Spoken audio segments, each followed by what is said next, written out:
আজকে বাগানে হাঁটতে গিয়ে দেখি এই যে গিমা শাকের গাছটা, দেখেই চিন্তা করলাম যে একটা রেসিপি বানাবো, তাই তুলে নিলাম। তুলে নিয়ে গিয়ে সেই কাজ, একটা আলু কুচি করে নিলাম, আলুর সাথে পাতাগুলো নিয়ে নিলাম এবং সাথে নিলাম পেঁয়াজ কুচি, কাঁচামরিচ কুচি আর বেসিক কিছু মশলা দিয়েছিলাম।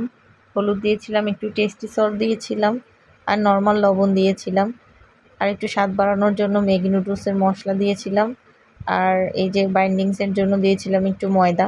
মাখিয়ে অনেকক্ষণ রেখে দিয়েছিলাম, কারণ অনেক আগে তুলেছি শাকটা, আর সন্ধ্যা ইফতারের জন্য খাবো সেই জন্য।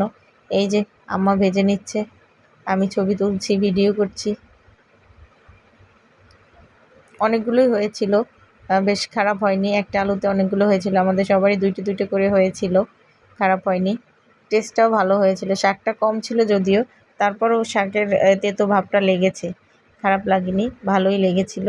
আপনারাও ট্রাই করে দেখতে পারেন।